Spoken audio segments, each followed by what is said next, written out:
দেখুন 12 পাতা না 22 পাতা না 1200 পাতা এটা সাবজেক্ট নয়। সাবজেক্ট হচ্ছে রাষ্ট্র মানে দেশ সরকার, তার কিছু নিয়ম কানুন আছে, সে কিছু অনুদান দেবে যেটা সারা পৃথিবীর বিভিন্ন রাষ্ট্র দিয়ে থাকে, এটা জনগণের ন্যায্য অধিকার, সেইটা সে দিতে গিয়ে বাজিয়ে বুঝিয়ে নেবে, দেখবে সঠিক মানুষকে দিচ্ছে কিনা, এতে কোনো অপরাধ নেই। আজকে আমরা যখন দেখছি যে তৃণমূল আমলের যারা নেতা মন্ত্রী, এমনকি পঞ্চায়েত প্রধানও হয়েছে, বিরাট বাড়ি, প্রচুর টাকা ইত্যাদি ইত্যাদি করেছে, সুতরাং এইগুলোকে বেছে নেওয়ার জন্য কোনো আপত্তি থাকার কথা না। আর 12 কেউ তো নিজে সই করে না, সেটা তো কেউ না কেউ করে দেয়। গরিব মানুষের কেউ নিজে করে, কেউ কেউ করে দেয়, সাইবার ক্যাফেতে কেউ করে দেয়।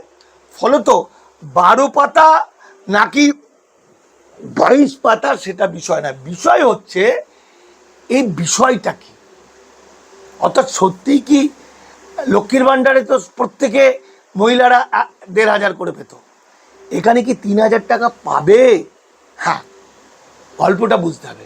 গল্পটা হচ্ছে সরকার বলছে আমরা ভারতের টাকা বা বাংলার টাকা আমরা ভারতবাসী নয় যারা, তাদেরকে খাওয়াবো না। কোনো ভুল বলেনি, এটা আইনের কথা। এটার কাউন্টারে আমি একটা কথা বলবো, যে তোমরা খাওয়াবে না ভালো কথা, কিন্তু তোমরা তো হেলিকপ্টারে চড়াচ্ছ, তোমরা ফুটানি করাচ্ছ, বড় বড় গাড়ি দিচ্ছ, পুলিশ পাহারা দিচ্ছে, কারণ এই সরকারের একাধিক এমএলএ এমপি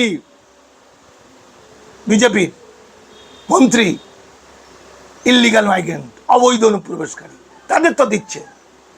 খালি নরম জায়গায় একটু বিড়ালে হাঁটতে ভালোবাসে, তাই তো?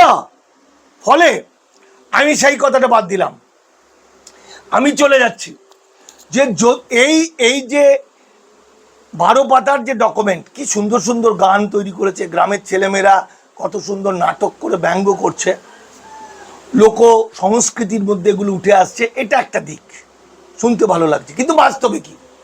বাস্তবে হচ্ছে এই 12 পাতার ডকুমেন্টটা হচ্ছে অবৈধ অনুপ্রবেশকারীদের চিহ্নিতকরণ। যে মানুষটা অবৈধ অনুপ্রবেশকারী, সেই মানুষটার জমি জায়গা থাকতে পারে না ভারতবর্ষে, ফলে দেখে নিচ্ছে তার কতটা জমি আছে, তাই তো? যে লোকটা অবৈধ অনুপ্রবেশকারী, তার ব্যাংকে কত টাকা ঢুকছে, সব তো গভর্নমেন্টের টাকা হয়ে যাবে। অবৈধ অনুপ্রবেশকারী চেক করবে কি করে? ওখানে একটা প্রশ্ন আছে, সিএ তে আবেদন করেছে কিনা বা সিএ সার্টিফিকেট পেয়েছে কিনা। কারণ সিএ তে আবেদন করতে গিয়ে তাকে লিখতে আছে যে সে অবৈধ অনুপ্রবেশকারী বা ইল্লিগাল মাইগ্রেন্ট, ফলে চিহ্নিত হয়ে যাচ্ছে। তাহলে পড়ে থাকছে অবৈধ অনুপ্রবেশকারীরা আবেদন করলে ধরা পড়বে, তাহলে পড়ে থাকছে এপারের লোকেরা, খেতে না পাওয়া গরিব মানুষ। দেখুন, লক্ষ্মীর ভাণ্ডার বা অন্নপূর্ণার ভাণ্ডার, এগুলো এই প্রকল্পগুলো সব গরিব মানুষের। মমতা বন্দ্যোপাধ্যায় সবাইকে দিয়েছিল, সে কায়দা কৌশল করে দিয়েছিল, সেটা তার বিষয়। কিন্তু এই সরকার বলছে প্রকৃত যারা ভারতীয়, যারা প্রাপক পাওয়ার যোগ্য, তাদেরকে দেবো, এতে কোনো ভুল নেই। সেই জায়গা থেকে আমি বলবো, প্রতিটি এপারের মানুষ যদি পাওয়ার উপযুক্ত হয়, তাকে আবেদন করতেই হবে, করলে ভালো, না করলে পরে প্রবলেমে হবে। 3000 টাকাটা তোর কম নয় মাসে মাসে, ফলে একটা গরিব মানুষ তার 3000 টাকাটা কাজে লাগবে। এবং এই যে সার্ভে হচ্ছে, সার্ভের মধ্যে দিয়ে যে ডকুমেন্টগুলো নিচ্ছে, পরবর্তী সময় আরও অনেক প্রকল্প সে পাবে। যদি দেখা যাচ্ছে যে এই সার্ভেটা অংশ নিল না,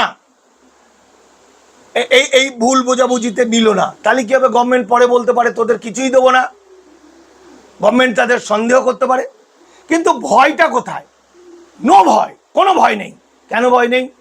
না, এখানে পরিবারের সবার ব্যাংক অ্যাকাউন্ট চাইছে। আচ্ছা বলুন তো ভাই, যে মানুষটা দুবেলা দুমুঠো ঠিকমতো খেতে পার না, 3000 টাকাটা যার কাছে অত্যন্ত প্রয়োজন, মায়েদের বোনেদের হাতে টাকা থাকে না, স্বামীরা টাকা দিতে পারে না, অনেক সময় বা দেয় না, সেই মাটার হাতে যদি সামান্য টাকাটাও থাকে, তাহলে কিছু না কিছু সে করতে পারে। তাহলে সেই জায়গায় ব্যাংক অ্যাকাউন্টের গল্পটা হচ্ছে, তারা গরিব, তাদের ব্যাংকের অ্যাকাউন্টে কখনো লাখ লাখ টাকার কালোবাজারির টাকা ঢোকে না, 10 লাখ 20 লাখ 50 লাখ 1 কোটি ঢোকে না, বেশিরভাগ জনের জিরো ব্যালেন্সের অ্যাকাউন্ট। সুতরাং সেই অ্যাকাউন্টকে জানলো না জানলো কিচ্ছু যায় আসে না। না, মুখ্যমন্ত্রী শুভেন্দু অধিকারী বলছে আপনারা তো 20 টাকার ভেন্ডি কিনতে গেলেও টিপে দেখেন, তা আমরা 3000 টাকা দিচ্ছি, আমরা একটু যাচাই বাছাই করি। ওরে মুখ্যমন্ত্রী যে কথাটা বলছে শুনতে খুব খারাপ লাগছে, কিন্তু এর চেয়ে সত্যি কথা নেই। 3000 টাকাটাও তো টাকা, 3000 3000 3000 3000 3000 কত হাজার কোটি টাকা হয়। তা কার টাকা? জনগণের টাকা। তাহলে জনগণের টাকাটা সঠিক জায়গায় যাবে কিনা সেটা দেখবে না। তৃণমূলের আমলে দেখা গেছে পাকা বাড়ি, দোতলা বাড়ি, সেও লক্ষ্মীর ভান্ডার পেয়েছে, পুরুষও পেয়েছে, পুরুষ ব্যতিক্রম আমি জানি না, পেয়েছে কিছু, মুখ্যমন্ত্রী নিজেই বলছে হ্যাঁ পেয়েছে। তাহলে প্রকৃত মানুষের পাওয়া দরকার, যার প্রয়োজন। এই যার প্রয়োজন মানুষগুলোর মধ্যে কি আছে, যে যেমন ধরুন যে তার আর একটা কি লাগছে, ভোটার কার্ড, আধার কার্ড। হ্যাঁ, ভোটার কার্ড আধার কার্ড লাগবে তো। আধার কার্ডের মাধ্যমেই তো দেখে নেবে যে অনুপ্রবেশকারী না এই দেশের লোক। কিভাবে দেখবে?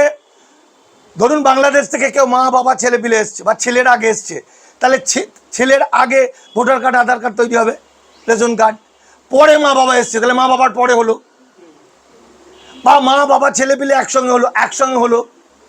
যেমন রেশন কার্ড হয় ছোটবেলায়, কিন্তু বাংলাদেশ থেকে যে এসছে দেখছে 35 বছরের রেশন কার্ড, 35 বছরে আধার কার্ড, 36 বছরে ভোটার কার্ড। এটা ধরার একটা টেকনিক। তাছাড়া আজকের দিনে সেই ব্যাংকের কাজেই যাক, আর মোবাইলের সিম তুলতেই যাক, আর হসপিটালেই যাক, সব সময় আধার কার্ড ভোটার কার্ড দিতে হয়। তাহলে আধার কার্ড ভোটার কার্ড তো অ্যাভেলেবেল, কতজনই তো নিয়ে নিয়েছে। সুতরাং রাষ্ট্রে থেকে রাষ্ট্রকে বিশ্বাস করতে হবে, সরকারের থেকে সরকারকে বিশ্বাস করতে হবে।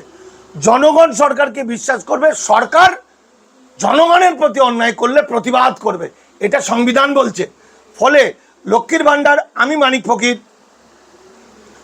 আমার কাছে অনেকজন ফোন করছে, এ রাজ্যের কোটি কোটি মানুষ একটা পলিটিক্যাল নেতাকে যতটা সম্মান না করে আমাকে করে, ভালোবাসে। আমি প্রত্যেককে বলবো, যদি এপারের মানুষ হয়ে থাকো, ওপারের সঙ্গে লিঙ্ক না থাকে, মানে বাংলাদেশ পাকিস্তানের সঙ্গে, একটু কষ্ট করে হলেও তোমরা প্রত্যেকে লক্ষ্মীর ভাণ্ডারে, অন্নপূর্ণা ভাণ্ডারে আবেদন করো এবং সরকারের প্রকল্পটা গ্রহণ করো। ওইটুকু টাকা তোমাদের অনেকটা কাজে লাগবে। যারা বৈধ ভোটার, তাদের নাম ডিলিট হয়ে গেছে, তারা অন্নপূর্ণা পাবে কি না পাবে? এই তো বলছে যারা এখনো জুডিশিয়ারির মধ্যে আছে, ডিলিট হয়েছে মানে ওই যে ট্রাইব্যুনালে ছিল, মানে যেটা অ্যাডজুডিকেশনে ছিল, শুধুমাত্র বানান ভুল ফানান ভুল বলে অন্যায়ভাবে, বেআইনিভাবে, অমানবিকভাবে, অনৈতিকভাবে গুন্ডাগিরি করে ডিলিট করে দিয়েছে তাদের নামটা ট্রাইব্যুনালে, অর্থাৎ জুডিশিয়ারি, মামলা মোকদ্দমার হাতে। সুতরাং তার তো ফাইনাল হয়নি, সুতরাং তারা আবেদন করতে পারবে, তো বলেই দিচ্ছে সরকার, সুতরাং তারা পাবে। অনেক ক্ষেত্রে দেখা যাচ্ছে বলছে তারা কিছুই পাবে না, রেশন কার্ডও বাতিল হয়ে যাবে। তাহলে তাদের উপরে অন্যায় করা হচ্ছে না? তারা তো অবৈধ হলেও বৈধ হল ভারতের মানুষ।